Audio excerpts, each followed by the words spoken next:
Damos gracias a Dios, es bueno estar de regreso en casa. Damos gracias a Dios por la vida de cada uno de ustedes. De verdad, hermano, que se les extraña, ¿no? Se les extraña aún con las tareas y todo, pero siempre se les extraña y les amamos en el Señor, a cada uno de ustedes. Como dice el hermano, un hermano muy querido, hermano Jesús, lo quiero mucho. Los quiero mucho a todos, hermanos. Gracias a Dios por la vida de cada uno de ustedes. Me siento contento de estar nuevamente con ustedes en casa. Vamos a abrir la palabra de Dios donde nos quedamos el domingo pasado, hermanos. Bueno, el domingo pasado que yo estuve, ya para no perder la costumbre, hermanos. Tito, capítulo 1. Si recuerdan, terminamos el versículo 9, el domingo que estuve yo. Y primeramente Dios, si el Señor nos lo permite, hoy estaremos viendo el versículo 10 del capítulo 1. Tito, capítulo 1, versículo 10. Pero antes de leer el versículo 10, hermanos, quiero brevemente recordar lo que hemos visto. Desde que iniciamos esta carta, hermanos, en los versículos 1 al 4, miramos introduciendo una encomienda a la piedad. Eso fue lo que vimos en esos 4 versículos. El autor de la carta, Pablo, y el receptor de la carta, a Tito. Eso fue lo que vimos en esos primeros 4 versículos. En el versículo 5 vimos que se establece la necesidad de un liderazgo piadoso. La necesidad de un liderazgo piadoso. Y de los versículos 6 al 9 estuvimos viendo las características de un liderazgo piadoso. Las características de un liderazgo piadoso. De los versículos 10 al 16, que no vamos a ver todos esos versículos ahorita, pero toda esa sección, estaremos viendo la finalidad de un liderazgo piadoso. ¿Sí? De los versículos 10 al 16, estaremos viendo la finalidad de un liderazgo piadoso. Quiero comenzar con esta pregunta, mis hermanos. ¿Cuál es la razón por la que se demanda una vida irreprensible a los ancianos, como lo estuvimos viendo en los versículos del 6 al 9? Parece ser algo demandante, y lo es. Del versículo 6 vimos que los pastores deben de ser íntegros en su vida familiar. En el versículo que sigue, del 7 al 8, vimos que debe de ser íntegro en su vida comunitaria. En el versículo 9 vimos que tiene que ser íntegro en su fidelidad a la palabra de Dios, a la Escritura. Ahora, ¿por qué esto es así? Ya explicamos esos requisitos. La razón es porque hay falsos maestros, hermanos. Por la realidad de que hay falsos maestros, y en la isla de Creta abundaban estos falsos maestros. Y Pablo sabía que el liderazgo necesitaba hacerle frente a esta situación por la salud espiritual de las iglesias. Vaya conmigo ahora sí al versículo 10. Voy a leer el versículo 5 y de ahí me voy a pasar al 10. Por esta causa te dejé en Creta para que corrigieses lo deficiente y establecieses ancianos en cada ciudad, así como yo te mandé. Recuerden, Pablo dejó al pastor Tito en la isla de Creta para que él estableciera un liderazgo piadoso. Ya hemos estado viendo eso, pero en el versículo 10 dice, porque hay aún muchos. Quiero comenzar con eso, hermanos. Porque hay aún muchos.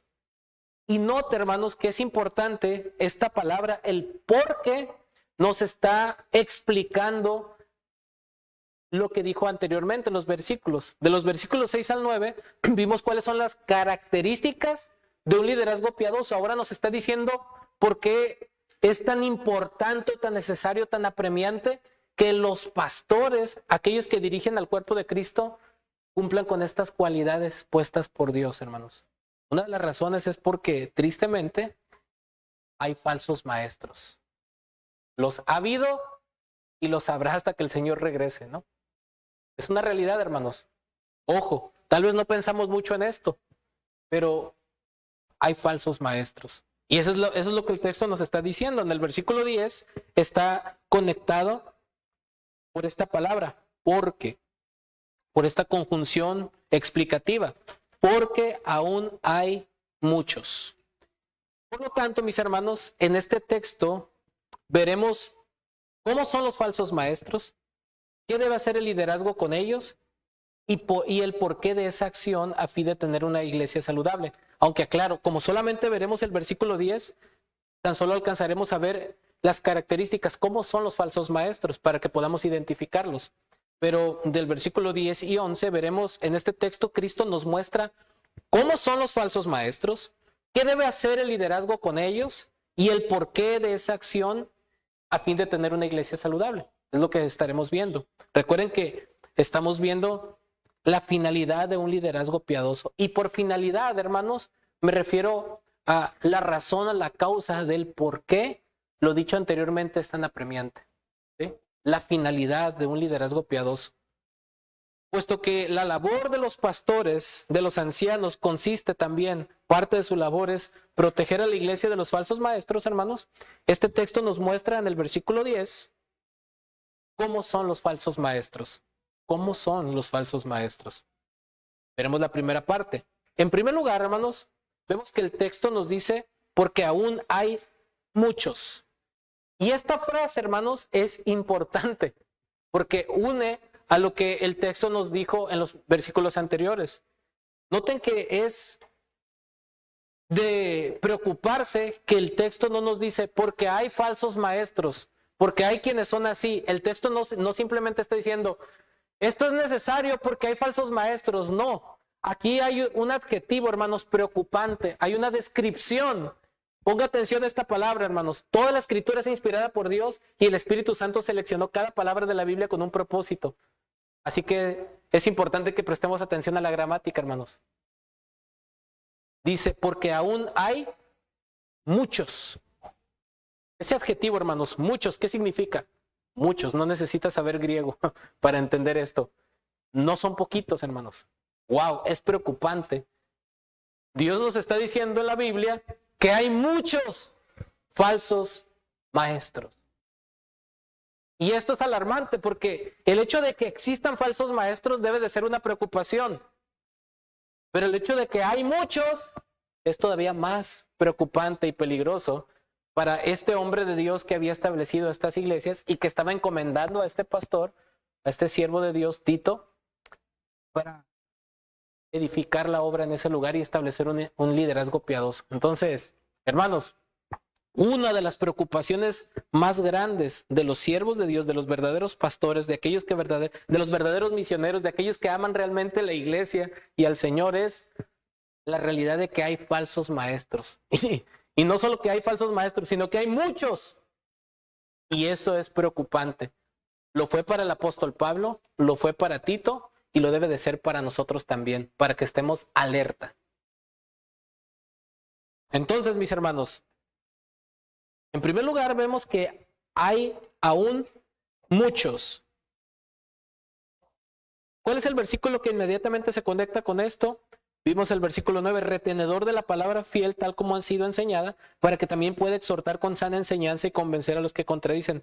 Parte de los requisitos de la integridad de un siervo es que debe tener la capacidad de adherirse firmemente a la palabra fiel para que tenga la capacidad de poder exhortar y convencer a aquellos que están en contra de la verdad de Dios, para proteger al pueblo de Dios en la doctrina. Y la razón es porque hay muchos. Ahora, vamos a ver las características. Aquellas palabras que nos describen cómo son estas personas. Miren, ya vimos en primer lugar en el versículo 9, en el versículo 10, perdón, que hay muchos. ¿Estamos de acuerdo? Pero ahora, ¿muchos qué? ¿Cómo son? En primer lugar, vemos que dice contumaces. Contumaces. Tal vez esa palabra no es común para nosotros, pero esta palabra, hermanos, viene de una palabra griega que significa rebelde, sin someter. Esta palabra significa rebelde, sin someter. Y esta palabra aparece, por ejemplo, en 1 Timoteo 1:9. 1 Timoteo 1:9, hermanos. Miren lo que dice 1 Timoteo 1:9. Conociendo esto, que la ley no fue dada para el justo, sino para los transgresores y desobedientes, para los impíos y pecadores, para los irreverentes y profanos. Bueno, la ley fue dada para aquellos que son así, aquellos que no les gusta someterse a la autoridad. Ese es un contexto donde aparece. Esta palabra también aparece en un contexto en Hebreos 12:8, perdón, en Hebreos 2:8, me fui muy lejos, hermanos. Hebreos 2:8 dice de la siguiente manera: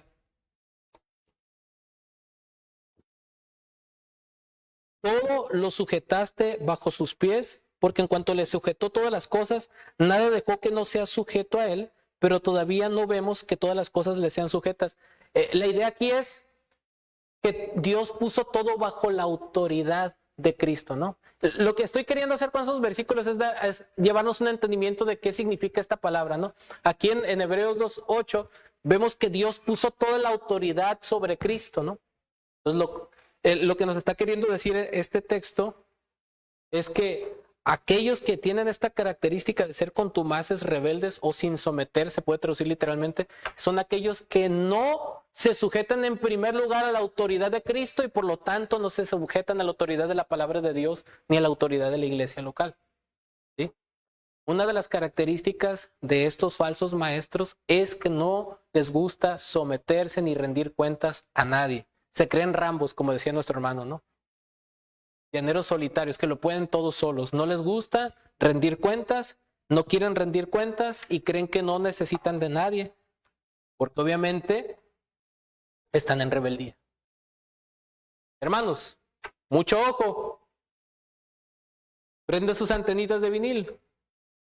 Si usted ve a un líder que nunca en su vida rinde cuentas, que nunca en su vida, o sea, no hay nadie arriba de él, no hay nadie que le pueda decir nada, y se hace lo que esa persona dice, puede haber un foquito rojo ahí, ¿no? Una de las características más notables de un falso maestro es que son personas que no les gusta someterse a la autoridad, a ninguna autoridad, y menos a la autoridad de Cristo en su palabra y de la iglesia local, ¿no?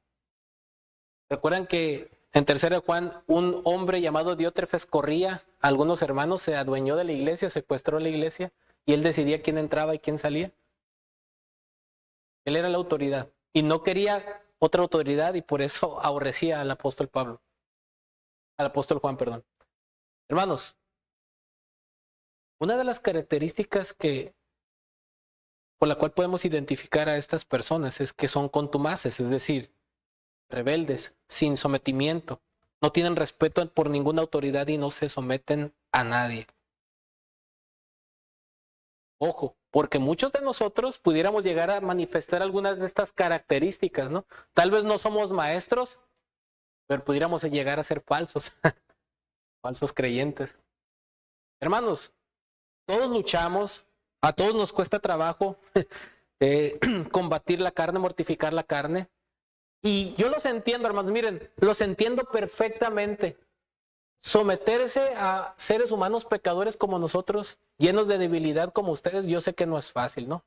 Nosotros también nos equivocamos, no es que hacemos todo bien, no es que siempre tenemos la razón, no es que somos perfectos, no es que los pastores seamos la autoridad absoluta en la iglesia, sino que en la medida que nos sometemos a la palabra de Dios, por eso es que la palabra de Dios dice que nos sometamos a los pastores, pero no que nosotros tengamos una autoridad por nosotros mismos, la autoridad reside en la palabra de Dios.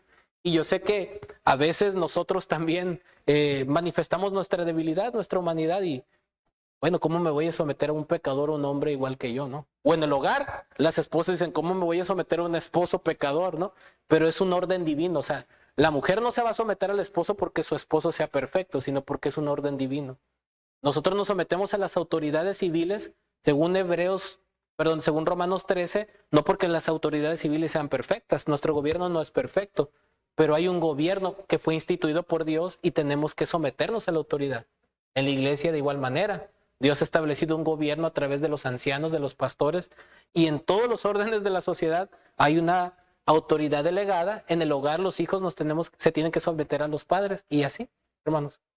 Nos guste o no, es un diseño divino. Hay autoridad delegada en todos los ámbitos. No puede sobrevivir una sociedad, no puede sobrevivir una comunidad o un grupo si no hay autoridad delegada. Por diseño divino es así, hermanos. ¿Sí? Y si nosotros somos de aquellos que no nos gusta someternos, puede que haya un problema en nuestro corazón. Claro, que la Biblia nos invita a no someternos al mundo, al pecado, a las cosas. Cuando es algo que contradice la palabra de Dios, es necesario obedecer a Dios antes que a los hombres, como le hicieron las parteras ahí en Egipto con la orden del faraón de matar a todos los niños hebreos. Dios las bendijo porque no se sometieron al rey en algo impío. Entonces, cuando nosotros nos resistimos, no por ser rebeldes, sino por amor a Dios, eso es algo bueno, ¿no? Pero no en las cosas que la palabra de Dios nos dice y nomás porque nosotros, a mí no me va a dominar nadie, a mí no me va a mandar nadie, yo soy yo. Eso es orgullo y eso no glorifica al Señor. Y una de las características de los falsos maestros es que son rebeldes. Ahora, lo contrario a esta actitud pecaminosa, hermanos, que puede estar en el corazón de cualquiera de nosotros, es lo contrario a esta actitud pecaminosa es la sumisión voluntaria y humilde. Mire, contrario a esto es la sumisión voluntaria y humilde. Mire lo que dice Primera de Pedro 5, del 5 al 6, por ejemplo, a los jóvenes. En Primera de Pedro, capítulo 5, versículos 5 y 6. Mire lo que dice. Igualmente, jóvenes, estad sujetos a los ancianos, aquí se refiere a las personas mayores, y todos sumisos unos a otros, revestidos o revístanse de humildad. ¿Por qué? Porque Dios resiste a los soberbios y da gracia a los humildes. Fíjese, Dios resiste a los soberbios, pero da gracia a los humildes. Humíllense pues bajo la poderosa mano de Dios para que Él los exalte cuando fuere tiempo. ¿Qué es lo contrario de esta característica pecaminosa, hermanos? La rebeldía, el sometimiento en humildad, hermanos. ¿Qué es lo que nos dice, por ejemplo, también Hebreos 13, 17? Hebreos 13, 17, mire lo que nos dice. Hablando en el contexto de la iglesia local, Hebreos 13, 17. Obedeced a vuestros pastores y sujetaos a ellos, porque ellos velan por vuestras almas como quienes han de dar cuenta para que lo hagan con alegría y no quejándose, porque esto no es provechoso. Esto no es provechoso. Primera a los Tesalonicenses 5, 12 y 13, podemos encontrar un principio similar. Y Dios sabe por qué dejó escrito esto, hermanos, porque lo necesitamos. Primera a los Tesalonicenses 5, 12 y 13 dice así. Os rogamos, hermanos, que reconozcáis a los que trabajan entre vosotros y os presiden en el Señor y os amonestan, y que los tengáis en mucha estima y amor por causa de su obra. Tened paz entre vosotros. Y así me puedo ir a más textos, hermanos, pero encontramos este principio. Lo contrario a esta actitud pecaminosa que manifiestan estos falsos maestros es la humildad, la sumisión voluntaria y humilde. No es un sometimiento, hermanos, sin raciocinio. Si un líder te dice, abandona tu familia, pues eso es ilógico, ¿no? Hablamos en el contexto de lo que es bueno, agradable y perfecto a los ojos de Dios. Aquello que no transgrede nuestra conciencia o no es pecaminoso. Entiéndase que no es una sumisión absoluta o plena. No nos tenemos que someter en lo que es pecaminoso a nadie. Ni al gobierno, ni a un líder religioso, ni a nadie, sino que es necesario obedecer a Dios antes que a los hombres. Esto lo tenemos bien claro, ¿verdad, hermanos?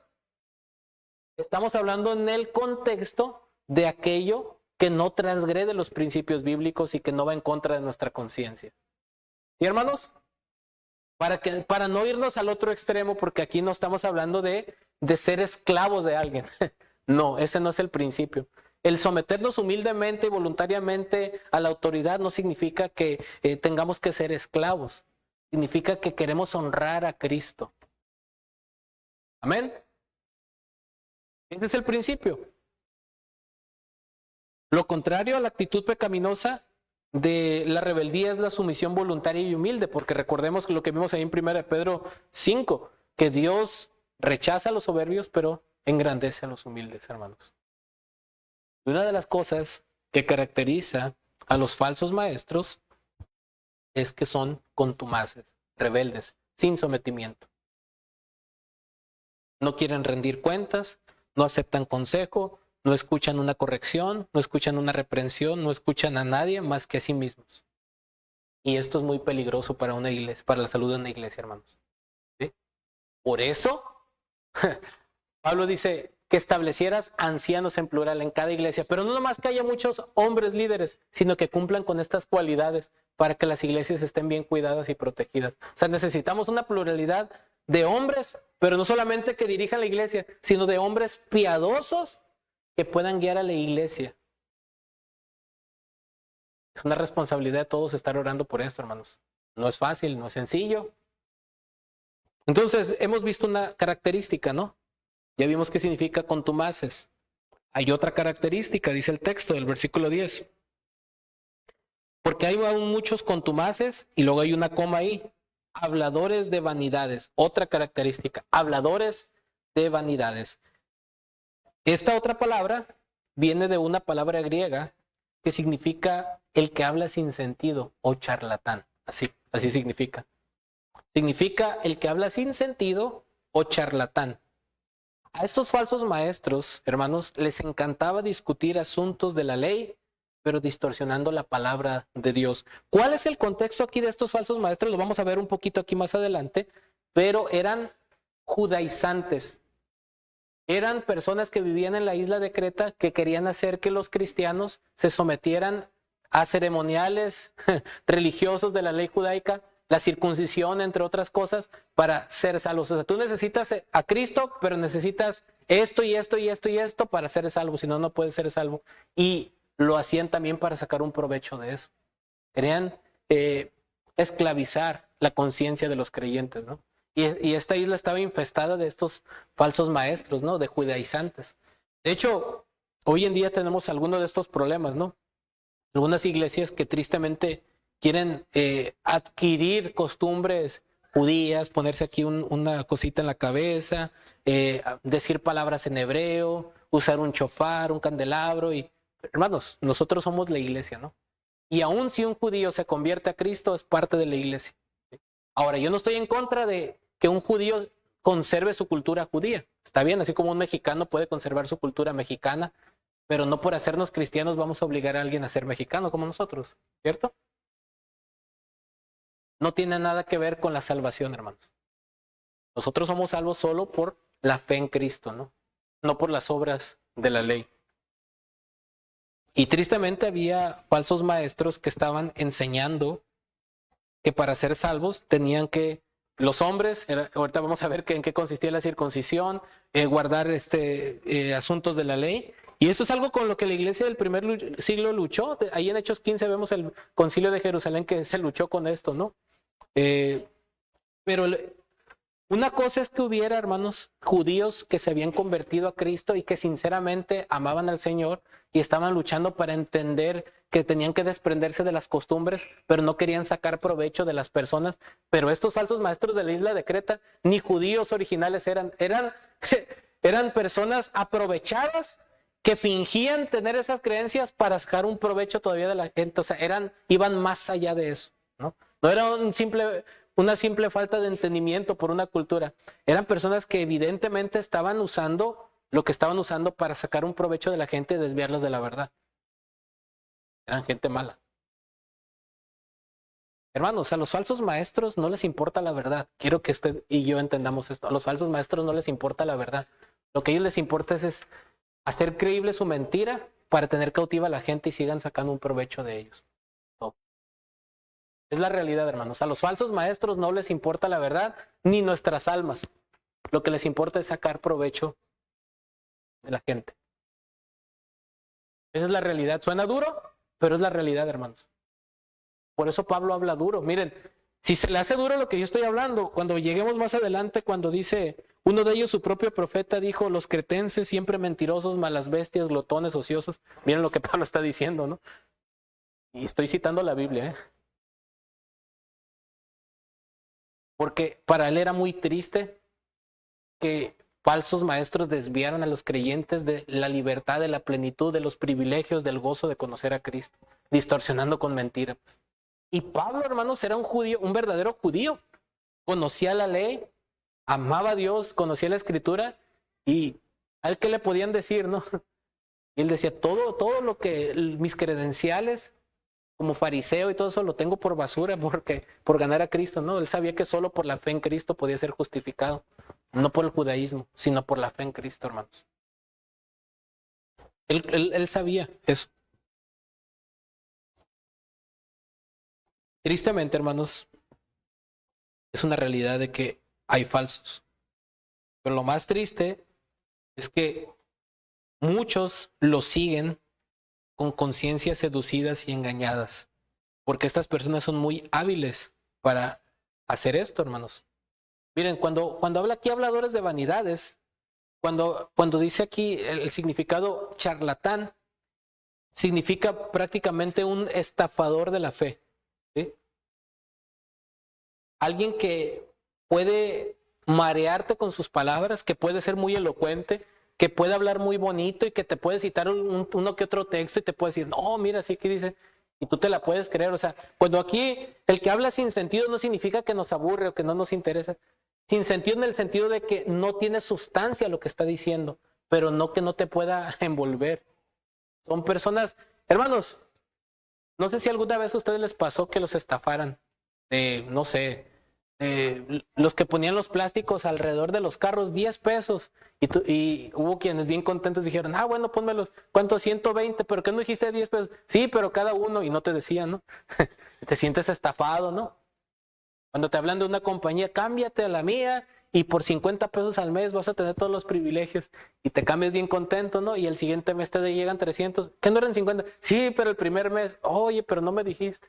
¿Quién de nosotros no nos hemos sentido defraudados alguna vez? Y obviamente estas personas son muy hábiles porque juegan con nuestras emociones, con nuestros sentimientos y todo. O sea, los falsos maestros, hermanos, saben por dónde llegarnos, ¿no? Tienes problemas emocionales, te sientes triste, tienes problemas en tu matrimonio, tienes problemas financieros en tu hogar. Ay, no, tú eres lo máximo. Saben dónde llegarnos, obviamente, ¿no? Si no, no tuvieran éxito. Pero lo que hablan es sin sentido, hermanos. Miren, algo paralelo. Y en este contexto, como estamos hablando de judaizantes, por eso estoy diciendo esto, hermano. Por ejemplo, podemos ir ahí a 1 Timoteo, capítulo 1, versículos 5 al 8, donde Timoteo estaba lidiando con algo similar a lo de Tito en la iglesia de Éfeso, pero el principio es parecido, es paralelo, hermanos. Vamos ahí a 1 Timoteo, capítulo 1, versículos del 5 al 8, que dice de la siguiente manera. Pues el propósito de este mandamiento es el amor nacido de corazón limpio y de buena conciencia y de fe no fingida, de las cuales cosas desviándose algunos, se apartaron, fíjese qué dice, a vana palabrería. ¿A qué se refiere esa vana palabrería? Queriendo ser doctores de la ley sin entender ni lo que hablan ni lo que afirman. Es decir, personas que querían citar el Antiguo Testamento y que se querían muy sabiondos y todo, pero estaban realmente distorsionando la palabra de Dios. El versículo 8 dice, pero sabemos que la ley es buena si uno la usa legítimamente. ¿Cómo es usarla legítimamente? Conociendo esto, que la ley no fue dada para el justo, sino para los transgresores y desobedientes. En otras palabras, la ley es buena porque la ley es nuestro ayo para llevarnos a Cristo. De hecho, no puede haber un verdadero arrepentimiento si nosotros no predicamos la ley. Tenemos que seguir predicando la ley. La ley agudiza nuestro entendimiento de que la ley no nos puede salvar y que tenemos que recurrir a aquel que sí nos puede salvar, a Cristo, ¿no? La ley es buena, hermanos. No piensa que el Antiguo Testamento ya está obsoleto. Toda la Escritura es inspirada por Dios. Tanto Antiguo como Nuevo Testamento es palabra de Dios que necesita nuestra alma. El problema es que estas personas lo utilizan mal, lo malinterpretan y sacan provecho de eso. Y seducen a las almas inconstantes e indoctos. ¿Sí? Ese es el problema. Es en ese contexto a lo que Pablo se refiere con palabrerías. Vanas palabrerías. Es decir, citarte la Biblia, pero sin ningún propósito de llevar a Cristo a las personas, a un conocimiento del Dios verdadero, sino puro legalismo. Y no tienes que comer carne de puerco, que tienes que guardar el sábado, que tienes que circuncidarte, que tienes que hacer esto y que tienes que dejar de hacer esto otro, sino puras reglas basadas en una interpretación equivocada de la Escritura, ¿no? Para tener cautivas la conciencia de las personas, hermanos. Y ese es el problema, hermanos, ese es el problema. También en 2 Timoteo 2, 14 al 15, Pablo trata un asunto similar. Fíjense, en su segunda carta, 2 Timoteo fue la última carta que escribió Pablo antes de morir decapitado por Nerón. Y miren, seguía tratando asuntos así. 2 Timoteo 2, 14 y 15, lo que dice: recuérdales esto, exhortándoles delante del Señor, escuche, a que no contiendan sobre palabras, lo cual nada aprovecha, sino que es para perdición de los oyentes. Aquí, a que no contiendan por palabras, sobre palabras, es especulaciones de la ley mosaica, reglas, malas interpretaciones para llevar cautivos a los creyentes y quitar sus ojos de Cristo. Pero en contraposición a eso, Timoteo, ¿qué debía hacer? Procura con diligencia presentarte a Dios aprobado. ¿De qué manera? ¿Cómo iba a estar aprobado delante de Dios? Como obrero que no tiene de qué avergonzarse, que usa bien la palabra de verdad. En otras palabras, Timoteo podía leer, interpretar y aplicar correctamente la Biblia, la palabra de Dios. En cambio, estos falsos maestros utilizaban citas bíblicas, pero para desviar precisamente a la gente de Dios y atraerlas a sus propias ideologías. Ese es el problema, hermanos, que los falsos maestros te citan la Biblia, pero no la interpretan correctamente y no con motivos piadosos. Hay un grande problema con esto, hermanos. Por esto, hermanos, es importante que el liderazgo o los líderes o el que aspira al liderazgo sea retenedor de la palabra fiel. Entonces, hermanos, la segunda característica que vimos: habladores de vanidades, charlatanes. Y la tercera característica que vemos aquí en el versículo 10, hermanos, sigue diciendo el texto: porque hay aún muchos contumaces, habladores de vanidades y, ¿cuál es la tercera característica? Engañadores. Esta palabra significa, o se puede traducir literalmente, embaucador. Embaucador. ¿Qué es un embaucador? Se refiere a usar la astucia para engañar a alguien para obtener algún beneficio. En otras palabras, son estafadores de la fe. O sea, con esas palabrerías que usan, su propósito, su fin es engañarnos. ¿Cuál es el propósito de un falso maestro, hermanos? Engañar. Esa palabrería, ese uso de la ley, de la palabra de Dios, distorsionada, su propósito, su fin es engañarnos. Miren, hermanos, ¿quién fue el primero de estos que fue el padre de todos estos? Dios dijo algo muy claro y no necesitamos una hermenéutica muy complicada para entender cuando Dios dijo: no comas de ese fruto del árbol, porque si lo comes ciertamente morirás. Hermanos, una interpretación literal es: no comas y ya.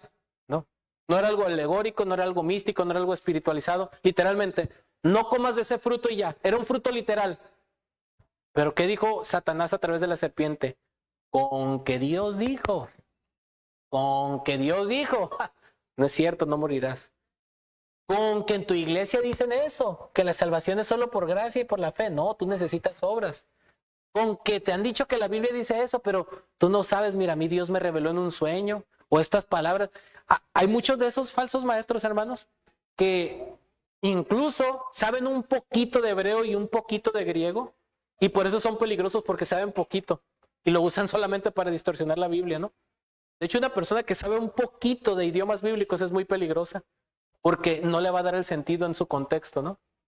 Y hasta te citan palabras en hebreo y en griego, pero realmente no entienden el contexto, no entienden su uso, y lo están usando para cautivarte y decir: oh, no, sí sabe mucho, no, sí, no, ahí, y desviarte de la verdad. Cuidado, hermanos. Ahora, yo promuevo, hermanos, y estoy de acuerdo que es importante conocer los idiomas originales de la Biblia. Por supuesto, es muy bueno para la interpretación, pero nuestros maestros en el seminario, ahí en CEPE, nos dicen, cuando tomamos 2, 3 cursos, ahorita ustedes están en un nivel profundo de peligrosidad, así que no digan ni que saben esto, ¿no? Hasta que no pasemos allá a la exégesis. Porque si saben poquito griego, saben poquito hebreo, van a querer andar ahí mencionando palabras sin entender su uso y pueden hacer una mala interpretación, entonces son peligrosos. Espérense a que comprendan más y conozcan más el idioma y hagan la exégesis y el estudio del pasaje, ¿no? Y muchos de esos falsos maestros te mencionan palabras griegas, palabras hebreas, pero realmente no entienden ni lo que hablan ni lo que dicen. Porque no es en una interpretación adecuada, no tienen al Espíritu Santo, sus motivaciones no son puras para la gloria de Dios, y por lo tanto su fin y su propósito es engañar para sacar un beneficio y un provecho de ello. No es nada oculto, hermanos. Engañadores, embaucadores. Miren, y esto, hermanos, lo podemos ver. Ya lo vimos en el Edén, pero también Satanás ha tenido sus chalanes a lo largo de la historia. Y podemos ver en Jeremías 23:26, los falsos profetas, hermanos, que eran los falsos maestros de aquel tiempo. Por ejemplo, en Jeremías 23:26, Jeremías 23:26 lo que dice: ¿hasta cuándo estará esto en el corazón de los profetas que profetizan mentira y que profetizan el engaño de su corazón? Mire lo que dice Ezequiel 13:6. Ezequiel 13:6, para que vea que esto no es nada nuevo. Ezequiel 13:6 dice: vieron vanidad y adivinación mentirosa. Dicen, ha dicho Jehová, y Jehová no los envió. Con todo, esperan que Él confirme la palabra de ellos. Cuidado con aquellas iglesias, hermanos, que dicen, Dios me habló, tuve un sueño, tuve una visión. Ojo, lo que nosotros necesitamos es la Biblia, la palabra de Dios, no la imaginación de las personas. Dios no va a respaldar eso. Romanos 16:18, hermanos. Romanos 16:18.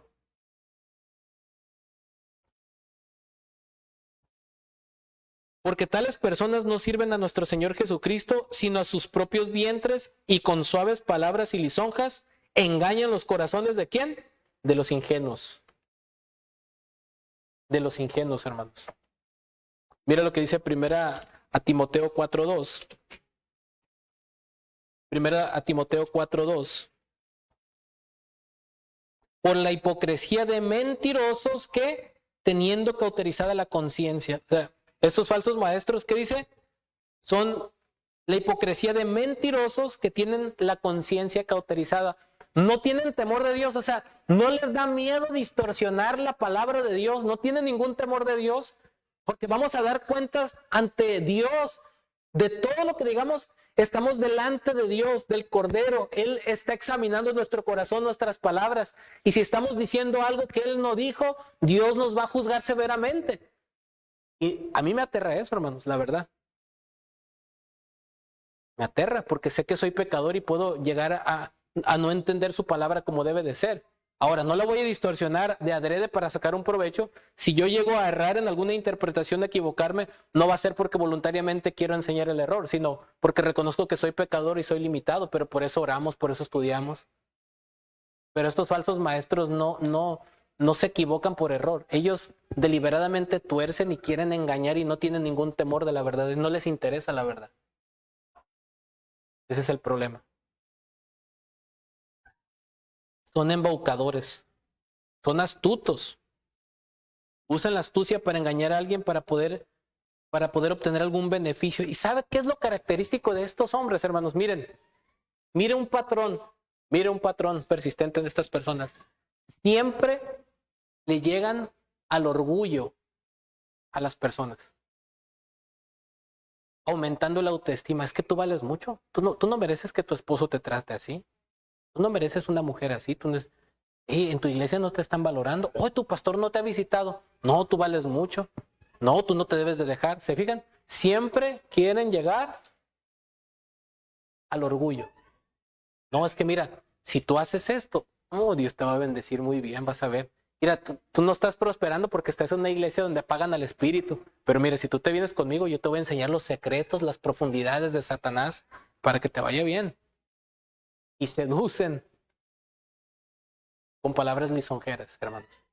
Pero ojo, no necesitamos ser expertos, simplemente creyentes que leemos la Biblia y que oramos para darnos cuenta que nuestro Señor Jesucristo jamás nos enseñó a promovernos a nosotros mismos, que el centro de nuestra vida espiritual no es nuestra autoestima, el ser felices, sino el vivir para la gloria de Dios.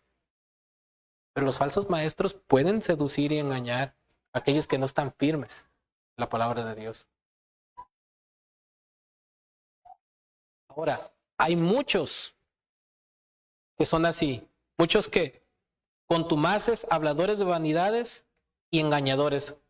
Falsos maestros hay de toda índole, de todos colores y de todos sabores para todos. Pero aquí Pablo, en este contexto, en la problemática de esta isla de Creta, especifica mayormente o en especial los de la circuncisión. Usted está diciendo, hay muchos de estos, de todos colores y sabores, pero en especial los que están haciendo daño son los judaizantes en este contexto. Mayormente los de la circuncisión. Estos de la circuncisión, hermanos, eran judíos que enseñaban que la salvación requería el corte físico de la circuncisión. Esta operación, hermanos, podemos encontrarla ahí en Génesis capítulo 17, versículos del 9 al 14, para que veamos el origen de esto. ¿Qué era la circuncisión, hermanos? Era una señal externa del pacto que Dios había hecho con su pueblo en el antiguo pacto. Génesis capítulo 17, versículos del 9 al 14. Génesis 17, del 9 al 14. Perdón, estaba en Éxodo. Génesis 17, del 9 al 14, dice así: dijo de nuevo Dios a Abraham, en cuanto a ti, guardarás mi pacto tú y tu descendencia después de ti por sus generaciones. Este es mi pacto que guardaréis entre mí vosotros y tu descendencia después de ti. Será circuncidado todo varón de entre vosotros, circuncidaréis pues la carne de vuestro prepucio, y será por señal del pacto entre mí y vosotros. Y de edad de 8 días será circuncidado todo varón de entre vosotros por vuestras generaciones, el nacido en casa y el comprado por dinero a cualquier extranjero que no fuere de tu linaje. Debe ser circuncidado el nacido en tu casa y el comprado por tu dinero, y estará mi pacto en vuestra carne por pacto perpetuo, y el varón incircunciso, el que no hubiere circuncidado la carne de su prepucio, aquella persona será cortada de su pueblo, ha violado mi pacto. Bueno, si leemos esto fuera de contexto, ahí dice que quien no se circuncida está violando el pacto, ¿no? Génesis capítulo 15 nos dice que Abraham creyó a Jehová y su fe le fue contada por justicia. Él fue justo por la fe, no por circuncidarse. La circuncisión era una señal de un pueblo étnico que Dios había escogido para manifestar su gloria en el antiguo pacto. De Abraham nace Isaac, a Isaac le nace Jacob, el cual de Dios le cambia el nombre a Israel, y de ahí nacen las 12 tribus de Israel. En otras palabras, era para el pueblo de Israel en el antiguo pacto, hermanos. En el Nuevo Testamento no encontramos que nosotros tenemos que guardar las leyes ceremoniales que le correspondían al pueblo de Israel bajo el antiguo pacto. El requisito único que se pide a nosotros es que circuncidemos nuestro corazón. ¿Cómo? A través del arrepentimiento y de la fe en nuestro Señor Jesucristo. No es un requisito para los creyentes del nuevo pacto judaizarse, ni circuncidarse, ni nada de esas cosas. Pero también enseñaban adherencia a ceremonias mosaicas, es decir, bajo la ley de Moisés. No comas carne de puerco, tienes que guardar el sábado y cosas así. Miren, respecto a esto, hermanos, miren, por ejemplo, lo que nos dice Colosenses 2:16 y 17. Escuchen. Por tanto, escuchen, nadie los juzgue en comida o en bebida o en cuanto a días de fiesta, luna nueva o días de reposo. Le está hablando Pablo a cristianos gentiles. Nadie los juzgue por no observar esas festividades judías, todo lo cual es sombra de lo que ha de venir, pero el cuerpo es de Cristo. Nadie ponga una carga sobre ustedes. No estás guardando el sábado, no, de seguro ya estás lejos del pacto. No te has circuncidado, no estás guardando estas fiestas judías, ya no estás en el pacto. No. Nosotros en Cristo, por medio de la fe, somos salvos y estamos y gozamos de todas las bendiciones espirituales y de los beneficios del nuevo pacto, aunque no seamos judíos. Judíos y no judíos, por medio de la fe en Cristo, participamos de estas bendiciones espirituales por la obra de nuestro Señor Jesucristo en la cruz. Pero estos falsos maestros enseñaban entonces que tenían que judaizarse los creyentes. En Hechos capítulo 15, hermanos, en el concilio de Jerusalén, encontramos ya desde temprana edad en la iglesia que hubo un conflicto acerca de esto. Ahí en Hechos 15, miren, Hechos 15. Entonces algunos que venían de Judea enseñaban a los hermanos, escuchen, si no os circuncidáis conforme al rito de Moisés, no podéis ser salvos. Pero ojo, ¿cuál era la diferencia aquí? Estos no estaban tratando de sacar provecho de eso. Aquí había una transición donde vemos que Se estaban añadiendo apenas los gentiles a la iglesia y a algunos judíos les estaba costando trabajo entender la obra que Dios estaba haciendo. Y pensaban que tenían que seguir guardando algunas cuestiones de la ley. Versículo 2, como Pablo y Bernabé tuviesen una discusión y contienda no pequeña con ellos, se dispuso que subiesen Pablo y Bernabé a Jerusalén y algunos de otros de ellos a los apóstoles y a los ancianos para tratar esta cuestión. Ellos pues, habiendo sido encaminados por la iglesia, pasaron por Fenicia y Samaria, contando la conversión de los gentiles y causaban gran gozo a todos los hermanos. Y llegados a Jerusalén fueron recibidos por la iglesia y los apóstoles y los ancianos y refirieron todas las cosas que Dios había hecho con ellos. Pero algunos de la secta de los fariseos que habían creído se levantaron diciendo, es necesario circuncidarlos y mandarles que guarden la ley de Moisés. ¿Ven cuál era la problemática? Pero ¿cuál era la diferencia de estos? Algunos de la secta de los fariseos que habían creído, o sea, eran bebés en Cristo. Había una confusión en eso y se estaba aclarando. Pero los de Creta estaban haciendo negocio con ello deliberadamente. Y se reunieron los apóstoles y los ancianos para conocer este asunto y después, fíjese, de mucha discusión, no poquita, mucha discusión, Pedro se levantó y les dijo, varones hermanos, ustedes bien saben como yo, como ya hace algún tiempo que Dios escogió que los gentiles oyesen por mí, por mi boca la palabra del evangelio y creyesen, y Dios que conoce los corazones les dio testimonio, dándoles el Espíritu Santo lo mismo que a nosotros, y ninguna diferencia hizo entre nosotros y ellos, purificando por la fe sus corazones. Ojo, a gentiles incircuncisos recibieron los mismos privilegios que ellos. Ahora pues, ¿por qué tientan a Dios poniendo sobre la cerviz de los discípulos un yugo que ni sus padres, ni nuestros padres, ni nosotros hemos podido llevar? O sea, ¿quién ha podido ser justificado por guardar la ley? Antes creemos que por la gracia del Señor Jesús seremos salvos de igual modo que ellos. Entonces toda la multitud cayó y oyeron a Bernabé y a Pablo que contaban cuán grandes señales y maravillas había hecho Dios por medio de ellos entre los gentiles. Y cuando ellos callaron, Jacobo respondió diciendo, varones hermanos, oídme. Simón ha contado cómo Dios visitó por primera vez a los gentiles para tomar de ellos pueblo para su nombre. Y con esto concuerdan las palabras de los profetas como está escrito. Después de esto volveré y reedificaré el tabernáculo de David que está caído y repararé sus ruinas y lo volveré a levantar para que el resto de los hombres busque al Señor y todos los gentiles sobre los cuales es invocado mi nombre. Dice el Señor que hace conocer todo esto desde tiempos antiguos. Por lo cual yo juzgo que no se inquieta a los gentiles que se convierten a Dios, sino que se les escriba que se aparten de las contaminaciones de los ídolos, de fornicación, de ahogado y de sangre. Porque Moisés desde tiempos antiguos tiene en cada ciudad quien lo predique en las sinagogas, donde es leído cada día del reposo. Esto pareció bien a los apóstoles y a los ancianos con toda la iglesia, elegir de entre ellos varones y enviarlos a Antioquía con Pablo y Bernabé, a Judas que tenía por sobrenombre Barsabás y a Silas, varones principales entre los hermanos, y escribir por conducto de ellos. Los apóstoles y los ancianos y los hermanos, a los hermanos de entre los gentiles que están en Antioquía, en Siria y Cilicia, salud. Por cuanto hemos oído que algunos que han salido de nosotros, a los cuales no dimos orden, os han inquietado con palabras, perturbando vuestras almas, mandando circuncidaros y guardar la ley, nos ha parecido bien, habiendo llegado a un acuerdo, elegir varones y enviarlos a vosotros con nuestros amados Bernabé y Pablo, hombres que han expuesto su vida por el nombre de nuestro Señor Jesucristo. Así que enviamos a Judas y a Silas, los cuales también de palabra os harán saber lo mismo. Porque ha parecido bien al Espíritu Santo y a nosotros, escuchen bien hermanos, no imponeros ninguna carga más que estas cosas, que os abstengáis de lo sacrificado a ídolos, de sangre, de ahogado y de fornicación, de las cuales cosas si os guardaréis, bien haréis, pasadlo bien. Hermanos, a propósito leí todos estos versículos. No encontramos en ninguna parte de lo que leímos que los apóstoles le dijeran a los gentiles que tenían que judaizarse, que tenían que circuncidarse para ser salvos, que tenían que guardar el sábado, que tenían que dejar de comer carne de puerco y esas cosas, y que tenían que hacer obras para la salvación. ¿Están conscientes de esto? Era un asunto que se trató desde la iglesia naciente, hermanos. La salvación es solo por la fe en nuestro Señor Jesucristo, no por obras. Estamos completos en Él.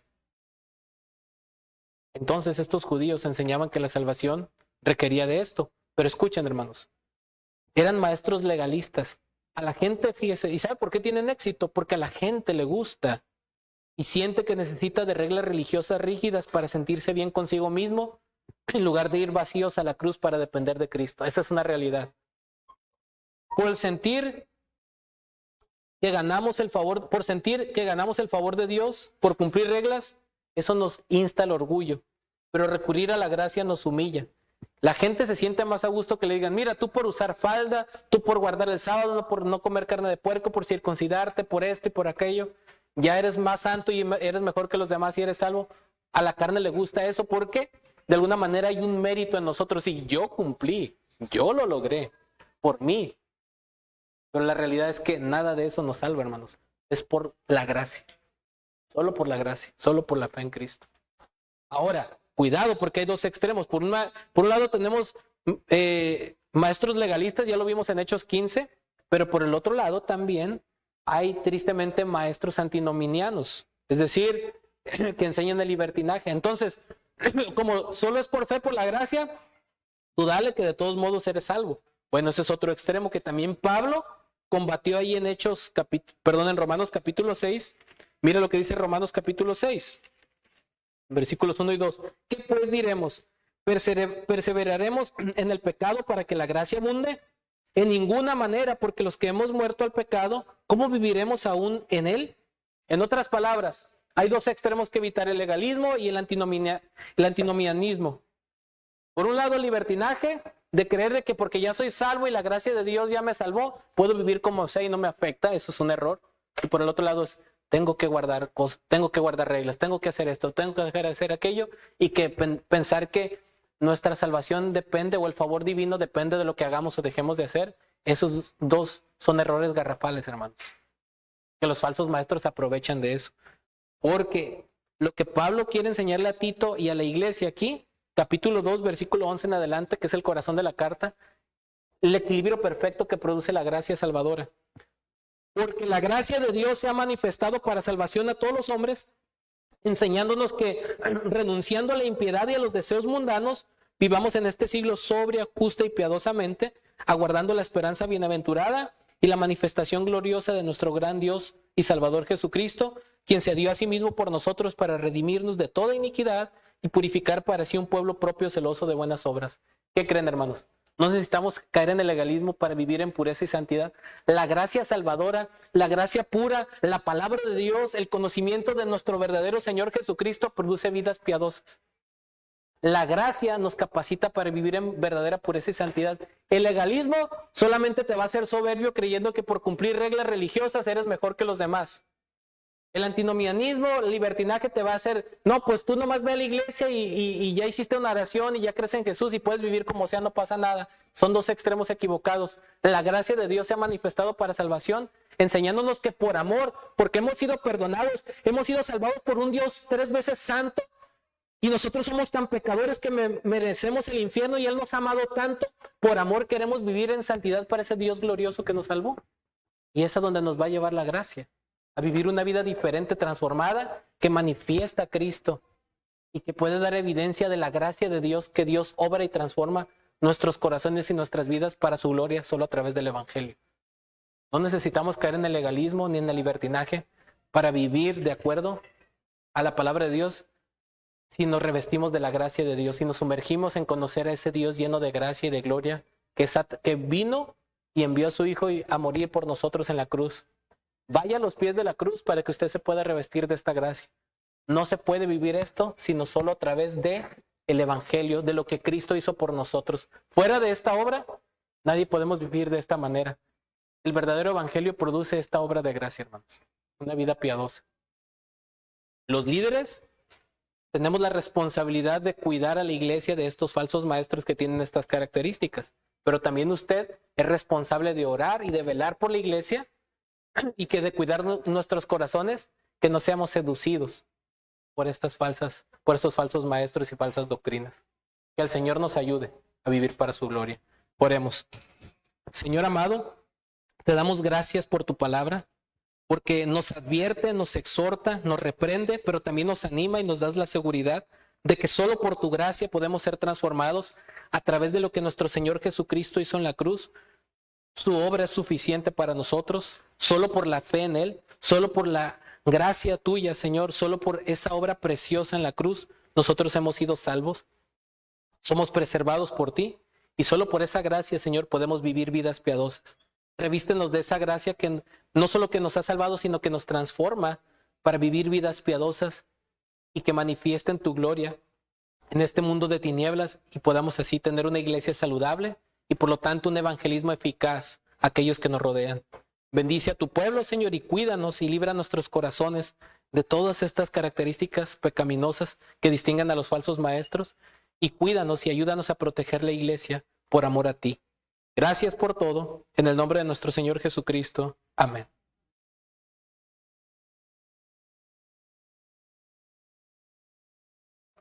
Dios los bendiga, hermanos. Vamos a entonar un himno.